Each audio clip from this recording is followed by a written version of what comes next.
If you're interested in the story behind the business headlines, check out Big Technology Podcast, my weekly show that features in-depth interviews with CEOs, researchers, and reformers in business and technology. Hi, I'm Alex Kantrowitz. I'm a longtime journalist, CNBC contributor, and the host of the show. I empty my Rolodex every Wednesday to bring you awesome episodes, so go check out Big Technology Podcast. It's available on all podcast apps. Would love to have you as a listener. Did you know that small and medium businesses make up 98% of the global economy, but most B2B marketers still treat them as a one-size-fits-all? LinkedIn's Meet the SMB report reveals why that's a missed opportunity and how you can reach these fast-moving decision makers effectively. Learn more at linkedin.com/meet-the-SMB. Hello, my friend, and welcome to another episode of Negotiate Anything. Thanks for spending time with us today. It's listeners like you in 181 different countries that have made Negotiate Anything the most popular negotiation and conflict resolution podcast in the world. I'm your host, Kwame Christian. I'm a business lawyer, mediator, professor, and the director of the American Negotiation Institute. Before we get started, I have two quick questions for you. Is negotiation a critical part of what you do? Do you need to resolve conflict and persuade at work? If you answered yes to both of those questions, visit our website to learn more about our negotiation workshops. We've traveled the country working with professionals just like you, and we'd love to have the opportunity to work with you too. Check out the link in the description to learn more. Hey listeners, before we start this episode, I have a little bit of a challenge for you. As you listen to this episode, I want you to try to find a golden nugget that you can focus on. I've talked to Jen for probably about 45 minutes in strategizing this interview, so I know there are going to be some great nuggets of wisdom here, but I want you to purposely look out for something that you can use in your everyday life, and if you find that thing, write a 5-star review. You don't even need to write anything, just give us a little 5 stars just to let other people know that the content is solid on the podcast. And now let's jump into the interview. Jen, thanks for joining us today. Thanks so much for having me. Hey, it's my pleasure. I'm really excited about this, but before we get into it, how about you start us off by telling us a little bit about yourself and what you do? Well, I'm the CEO and founder of Alignment Strategies Group. We are a boutique consulting firm based in New York, and we help CEOs and their senior teams to optimize the health and growth of their organizations. And what that means is that when people are facing complexity, conflict, change, either coming from outside their organization because their field is changing, or coming from inside their organization because the complexity is growing as the organization grows, we help them to free themselves from conflict and achieve optimal outcomes. Fantastic. And you have a great book coming out. Can you tell the audience about that? Yes, the book is called Optimal Outcomes: Free Yourself from Conflict at Work, at Home, and in Life. And it is all about how to not just resolve conflict when that's not working, but instead how to free yourself from persistent or recurring cycles of conflict at work, at home, and in the world. And so can you tell us a bit about your inspiration for the book? Yes, well, I can talk about my professional inspiration, and then I can also tell you about how I grew up and, the kind of deeper inspiration. But my professional career started at the program on negotiation at Harvard Law School 25 years ago, where I worked with the greats in the field like Roger Fisher and Bruce Patton, Doug Stone, and Sheila Heen. And I was a facilitator and a teaching assistant and on faculty, really, and taught the Getting to Yes and Difficult Conversations methodologies for many, many years, and then decided I wanted to go back to study intractable conflict, because what I saw was that I and my colleagues were being incredibly helpful to people all around the world, mostly in business settings, but really in nonprofits and in academia as well.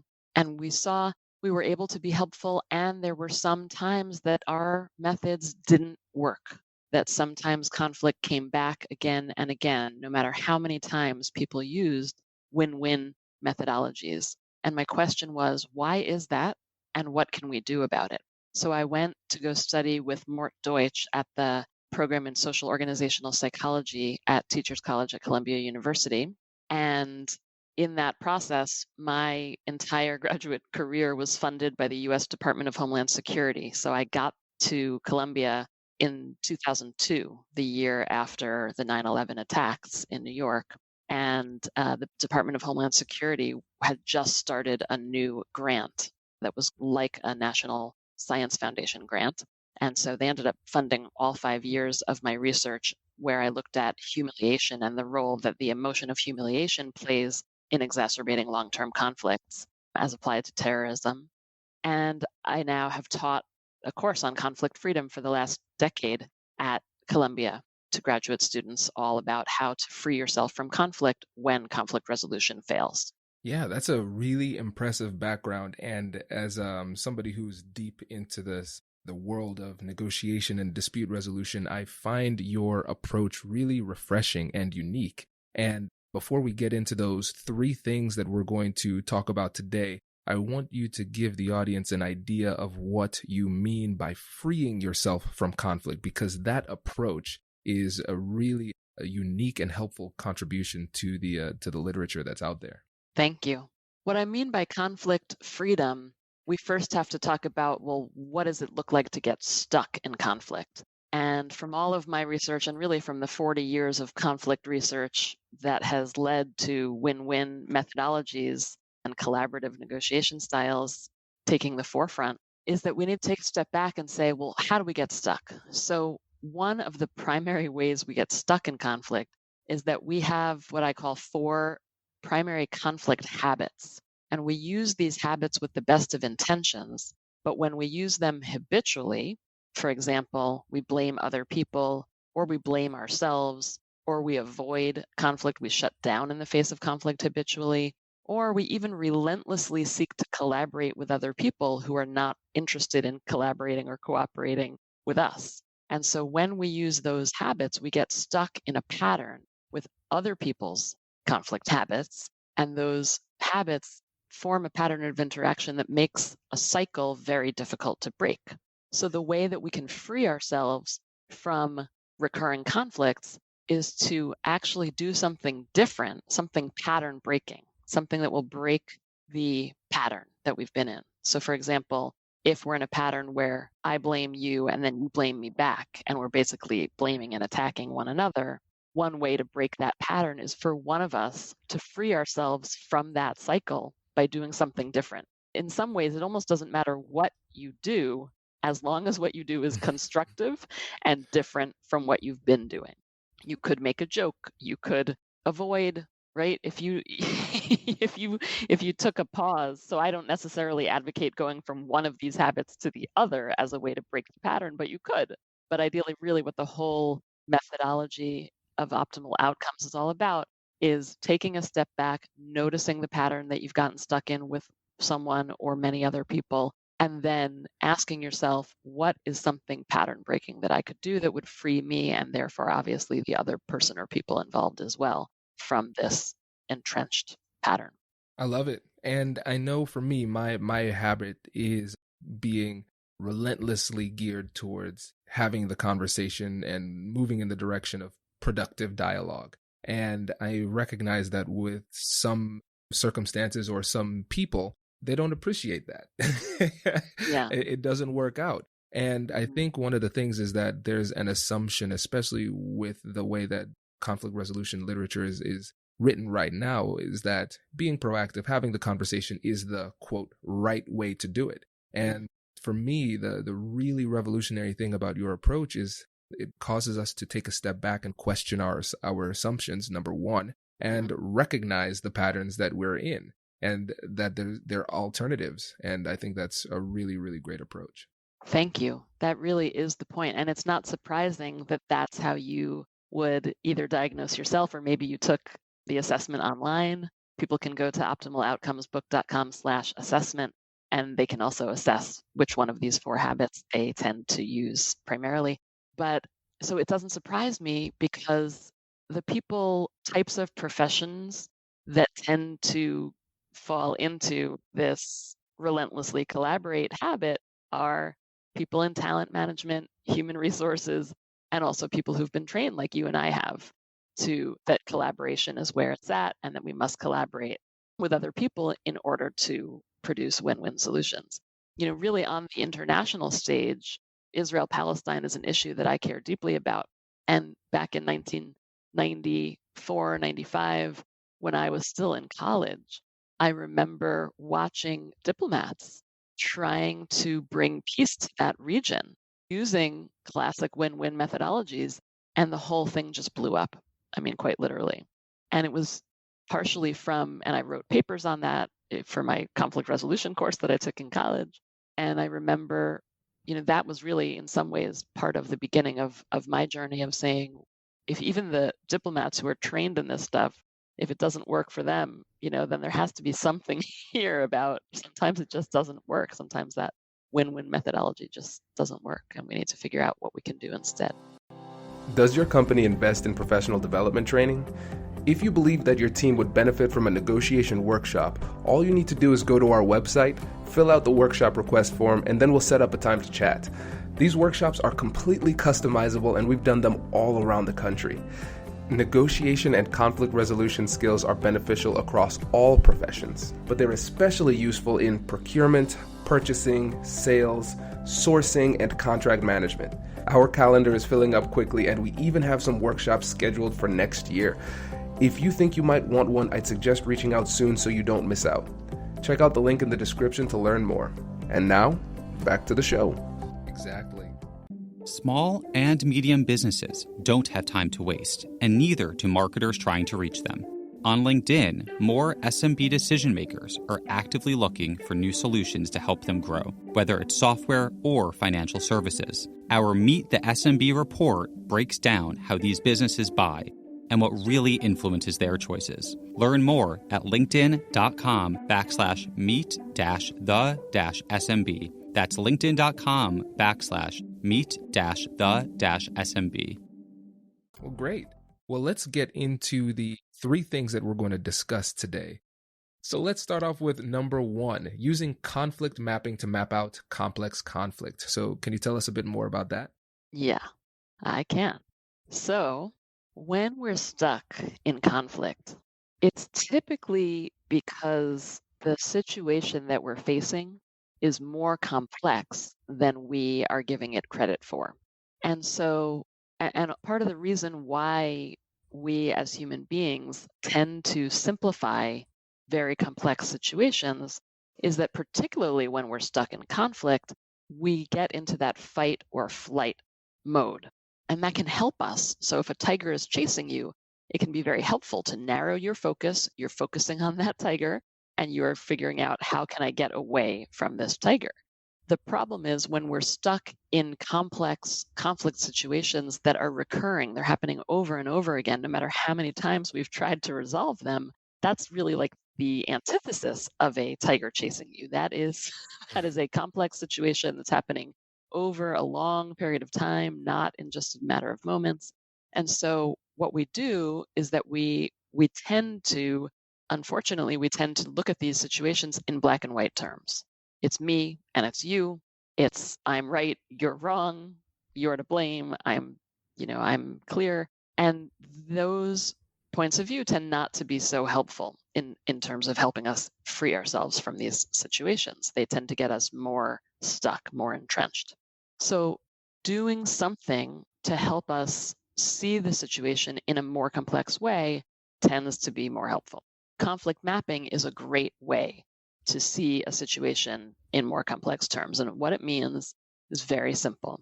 It doesn't take more than a few minutes of your time. So what I always encourage people to do is either on a screen or on a blank piece of paper, put down the names of the people, just as a way to begin. Put down the names of the people who are obviously involved in the situation. And then what you need to do is put down at least one, ideally many more, names of people who are not necessarily obviously involved in the situation, but when you take a moment to think about it, you would say, yes, those people either are impacted by the situation or are impacting the situation. So just to give you a quick example, I was working with a client of mine who was so angry. He was in a protracted conflict with the head of sales. He is the CEO of a large design firm, and his head of sales, he was just so, so angry at her. They had had a blow up the day before. I was coaching him, and I came in, and he had told me that things had just blown up between them. And he's calling her greedy. She's so greedy. And I'm like, what is going on? He is just clearly so upset. So in that moment, it seemed like this situation between him and his head of sales was just about the two of them. But I asked him, who else is involved here? And he was able to say, oh, actually, the sales team, because they're aware. They saw us screaming at each other. So the whole sales team was in the office when she and I were yelling at each other. So they're involved. And then the CFO and the rest of the exec team, because they're aware how angry I am at her and how greedy she is, and they're trying to get me to tell her that her compensation package doesn't work. And so he starts to see a little bit more complexity here. And then I pushed him and I said, so who else is involved here? What other factors might be involved? Think about not only today, but also over time. And then he thinks to himself, well, my thoughts on leadership are impacted by the way my father was an entrepreneur and the way my brother has been so successful. And I've always wanted to be as successful as my father and my brother. So I'm going to put the way that I was raised and my relationships with my father and my brother on my map. Oh, and what about her? What about your head of sales? How did she grow up? What kind of leadership lessons might she have learned? What has she learned about finance and money that might be impacting how you're perceiving her to be acting? And so he put the way she grew up in a very poor family with not a lot of money. And so suddenly a situation that seemed like just the two of them yelling at each other is much more nuanced, a little more complex. And that can help us see opportunities to leverage change in the situation that we could not have seen had we not mapped out the conflict in that way. I really like this approach for a number of reasons. And the first reason is probably going to be a bit of foreshadowing because we talk about emotions in the third topic. But when you talk about interpretation of situations, one of the great things I heard Brené Brown say in one of her many books was our emotions get the first shot of interpretation. So when we're thinking, especially when we're threatened by these situations of conflict, we're not going to initially think about it in a thorough, nuanced, high-level, logical way. We're going to think about it with our gut emotions. And when we have an emotional response, usually it creates tunnel vision. We're going to be focused on what we perceive the threat to be.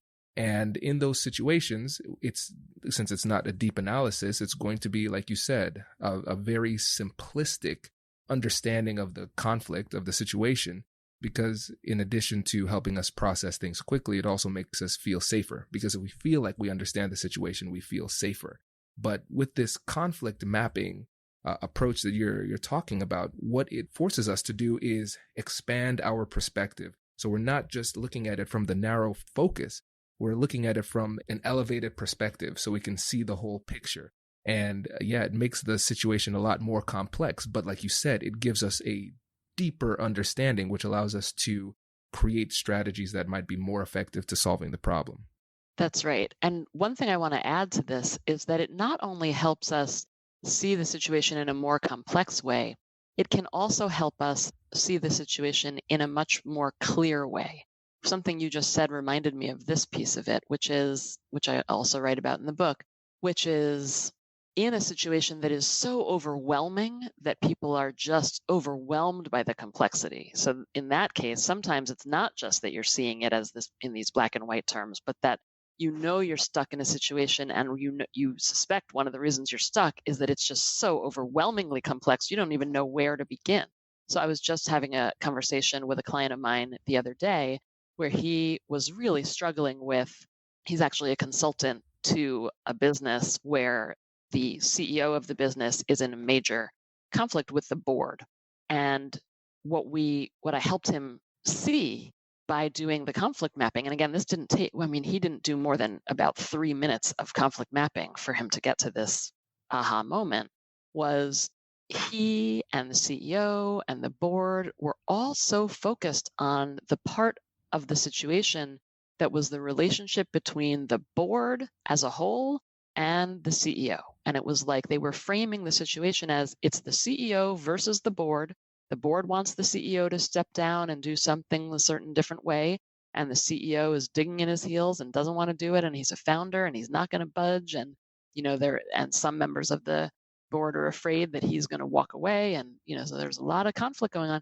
But what the mapping was able to help my client do was to see that there was internal conflict on the board and that there was no way the board was going to be able to, quote unquote, get the CEO to do anything until the board itself could reconcile the various different perspectives on the board.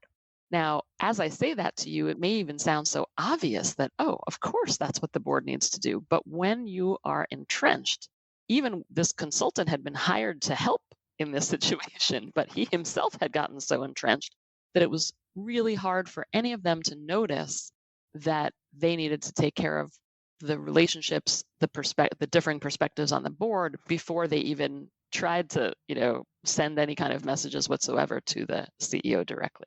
So that's one of the powers here, is that mapping can help you focus on different parts of your map once you create that map. That's great. Yes. So listeners, note, make sure when you're preparing for your negotiations, you include this conflict mapping. And also, too, if you haven't yet, download the negotiation preparation guides we have on the website. That'll help you prepare. And now after this conversation, I feel like I need to put some conflict mapping information on those guides, too, because this is really, really powerful. So Kwame, what people can do is they can go on optimaloutcomesbook.com/map, and they can actually either download software, which is available to you at that site, or print out a paper-based space to create your map. And there are instructions on exactly how to create your map with lots of different steps to it. But it's relatively simple. And again, it can only take 5 minutes, or you could have a lot of fun with it and, spend more time on it. So you can do that either as a web-based tool or paper-based. And that's at optimaloutcomesbook.com. That's fantastic. Yeah, that's definitely something, listeners, you should do. And that's something that I'm going to play around with too. So thank you for that resource. I appreciate it. And let's move on to the second point. So the second point is how to identify not only your ideal values, but also your shadow values. This is really interesting. Can you tell us more about this one? Yeah. So we all have ideal values and shadow values. And what I mean by ideal values, it's those things that we care about, that we're proud to say we care about. Things like leadership or customer service or the customer's always first. Those are some examples on the organizational side. On the individual side, our ideal values might be things like adventure or spirituality or healthy living. These are things that we say we care about and that we are proud to say we care about. These are in contrast to what I call shadow values, which are things that we care about that we're not typically proud to say we care about. And the key here is that we not only don't admit these to other people, we often don't admit our shadow values to ourselves. We push them down into the shadow of our consciousness and we pretend that they're not there. The problem is that these shadow values are there and that they often ooze out and drive conflicts with other people. So let me give you an example of what I mean. Oh, and I can give you first some examples of typical shadow values. Things like caring about status or recognition or financial security. So if we go back to the example that I was talking about before about the CEO and his head of sales, and he was calling her greedy, when I asked him to identify what were some of his ideal values and shadow values, he thought about it and he realized that he outwardly to the world says he cares about collaboration and leadership and entrepreneurialism and risk-taking. And yet inside of himself, pushed down in the shadow, were values like authority and financial security, things that he wasn't very proud of, but because he had pushed down his own need for authority, he had not been able to say directly to the head of sales what it was that he really felt and what it was he really needed to say, which was, we need to lower your compensation package. Here are the reasons why. The business needs the money elsewhere. You've been being paid way above market rates.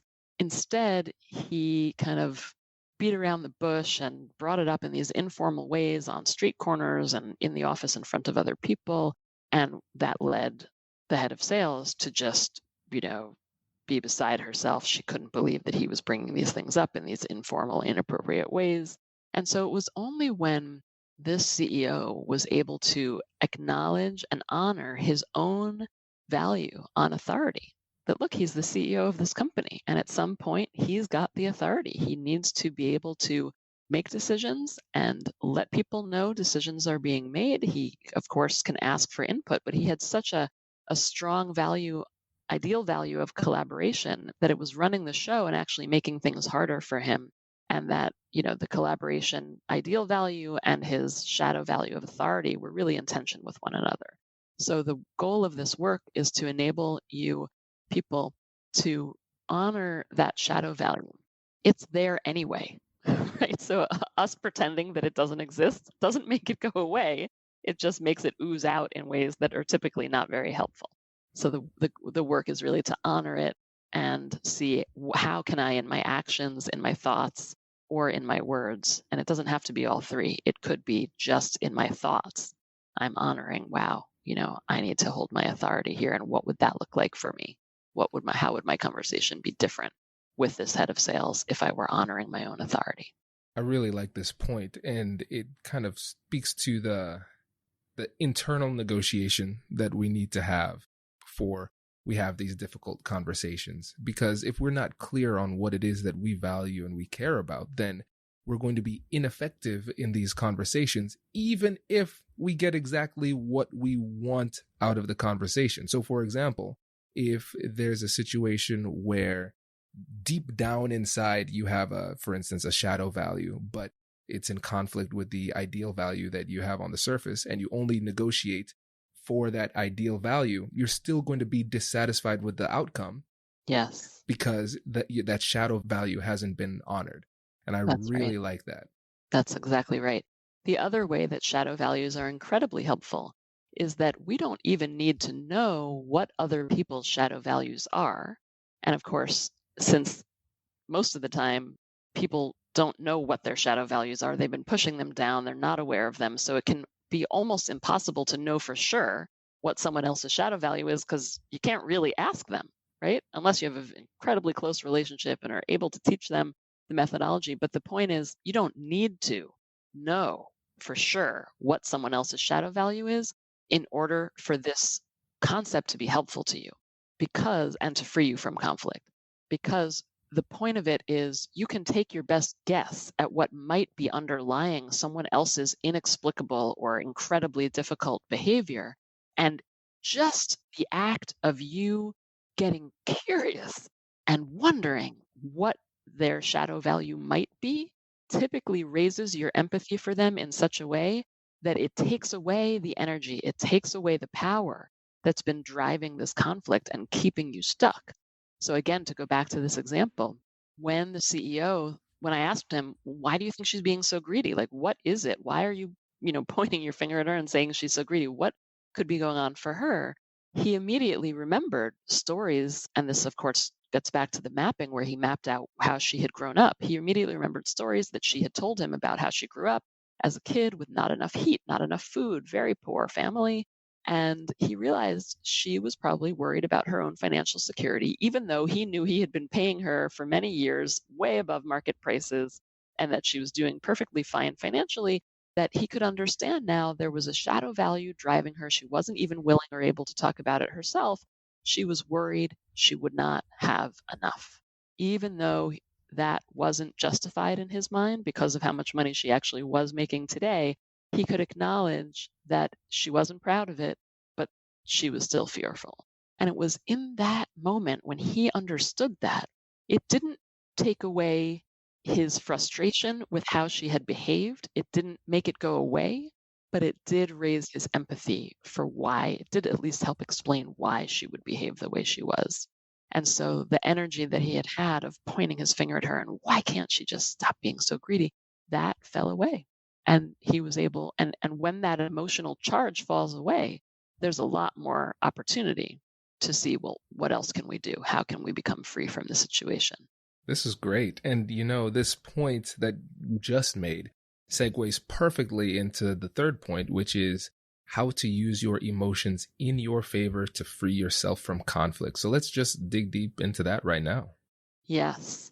Well, the first piece of using your emotions in your favor is to focus on your own emotions, because that's where you have the most leverage. I think in the negotiation and conflict resolution worlds, we've seen so much effort placed on trying to figure out what other people are feeling and how we can speak and act in ways that are going to help them not get angry or not get aggressive or not blow up at us, right?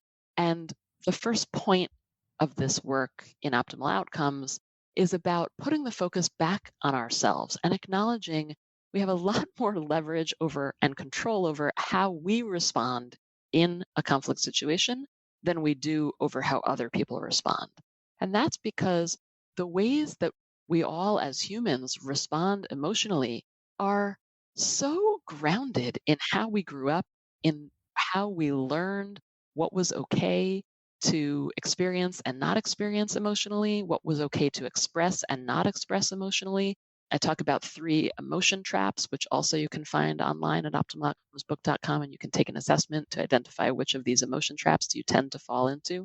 So we grow up being conditioned to respond emotionally in certain ways. And so the idea that I'm going to be in conflict with you and I'm going to be able to acknowledge, respect you in a new way or acknowledge the work you've done on the team, and then all of a sudden you're not going to be angry anymore, that can be helpful. And I've seen that being incredibly helpful to many of my clients and students when they realize that they've been, not honoring someone's shadow value. And then once they do, the person may feel recognized and kind of calm down. And that's great, but it's not the full picture, because there's so much more that we can do for ourselves. So the first piece of this work about emotions is simply to acknowledge the work should start, I believe, internally with our own selves, noticing what are my emotion triggers? How do I tend to respond when I'm faced with recurring conflicts? And then work with that. So first of all, there are these 3 emotion traps that have to do with how do we both experience our own emotions and then how do we express them, if at all. So for many of us, we experience our emotions in very intense ways. If we're angry, if we're joyful, it's intense. And similarly, how do we express those emotions? We express them by pointing them outwards towards other people. So if we're happy or joyful, we will smile, we might get up and dance, we might get up and sing. And also if we're angry, it might come out as yelling or screaming or even physically being violent. And so I call that the knee-jerk reaction. Then there's inaccessible emotions, which is in some ways the opposite, where people have a lot of trouble identifying even what am I feeling, and also typically don't show their emotions, don't express their emotions towards other people. And then combination of the two is we might experience our emotions inside of ourselves very intensely, but we've been taught that it's not okay to express those emotions. So that's a situation where the emotions might ooze out anyway, and other people are picking up on what we're feeling and we don't want them to be, and that can cause conflict itself. So each one of these 3 ways of experiencing and expressing our emotions can get us stuck in traps. And there's a 4th way, which I call the constructive way of dealing with our emotions.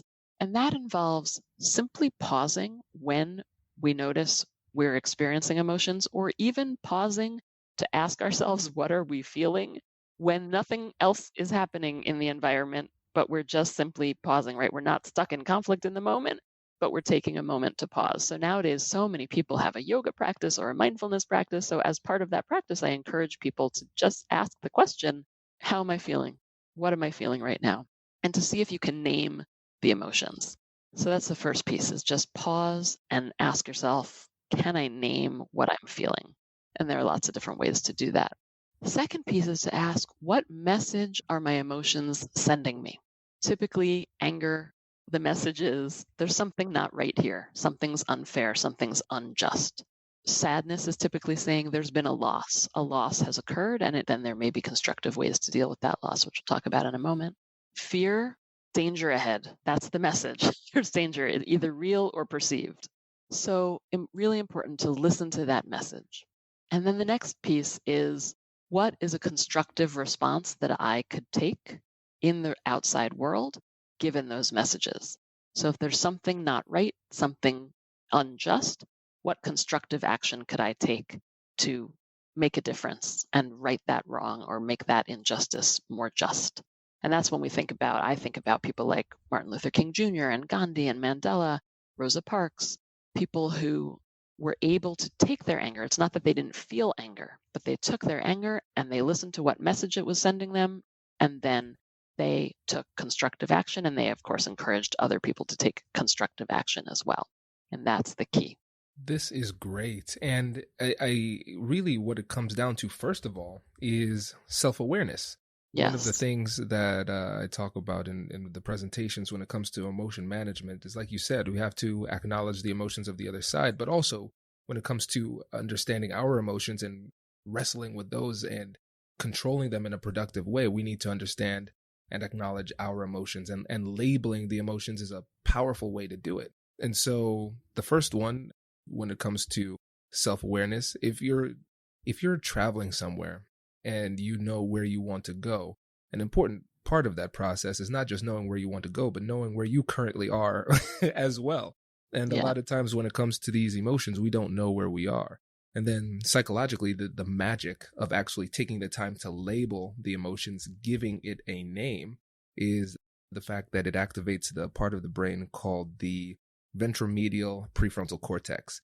And so, without going too deep into my psychology degree, that all you need to know is that's in the frontal lobe. That's where logical thinking happens. There's an antagonistic relationship between the frontal lobe and the amygdala where the emotions are found. And so by taking the time to label the emotion, what you're doing is you're activating that part of the brain, which starts to quiet the amygdala, which means that it's going to have less of a negative impact on you during the conversation. Yes, great. And another way that's perhaps less scientific, and more in the pop culture, is people love this when I talk about the film Inside Out. And in fact, the chapter in the book starts with a description of the 5 characters in Inside Out, which Dr. Paul Ekman, who is a renowned psychologist, creators of that film, consulted him because he had done so much work on the universal emotions, and these 5 emotions of anger, joy, sadness, jealousy, and fear are given actual they're personified in that film. And so they have a way that they look, they have a sound to them, they have a voice, they may even have a smell to them, they have a way that they would feel if you touched them. And so we can think about our emotions also, if it's helpful to people, to think about your emotions in that way, that they are actually personified aspects of who you are, and that they all exist all the time inside of you. But some of them come up and, they kind of express themselves and then they go back down. I think another really important and interesting thing to remember about emotions is that they are like the weather. They come and they go, right? I once went on a backpacking trip in the White Mountains of New Hampshire for 4 days, and my only purpose, it was actually in the middle of when I was writing this chapter on emotions for the book. And my whole purpose for the 4 days was just to notice my emotions coming and going. And it really was amazing how, especially I was in the mountains and the weather just kept on changing and there was a lot of rain and, then the sun would come out. And I just noticed how, without my doing anything, the sadness would come as I would think about people in my family who had passed away. And then it would move into disgust when I would, my boots would sink into the mud. And then it would go back to joy when I would reach the peak of a mountain. And, these things would just come and go. And so sometimes it can be helpful just to settle, just to let them be what they are and let them settle. This is great. And you know what? Judging by the length of this episode, I think it's pretty clear that this will not be your last time on the podcast. So we appreciate that. And before you go, I want to give you another opportunity to let the listeners know about the book, when it's coming out, and why they should get it. Well, the book is coming out on February 25th. We're super excited. There's so many extra resources that you can find on optimaloutcomesbook.com, including the 2 different assessments on conflict habits and emotion traps and mapping software, but so many more. You can also sign up for the newsletter, and then you get lots of fun thoughts and helpful thoughts in your inbox twice a month. So I hope people will go there and sign up. You can also, of course, find me on Twitter and LinkedIn and Facebook and Instagram, J. Goldman-Wetzler or Jen Goldman-Wetzler, depending on the platform. And yeah, just I hope people will find it helpful and continue to take pattern-breaking action to free yourself from conflict. Fantastic. Well, thank you again for coming on the show, Jen. We really appreciate it. Thanks so much for having me, Kwame. Hey, thanks for listening to this episode. If you're liking what you're hearing, please leave a review and subscribe, and tell your friends. Our goal is to help as many people as possible, and when you leave reviews, it makes it easier for people to find us in the searches. Thanks again for being a listener. I'll catch you in the next one.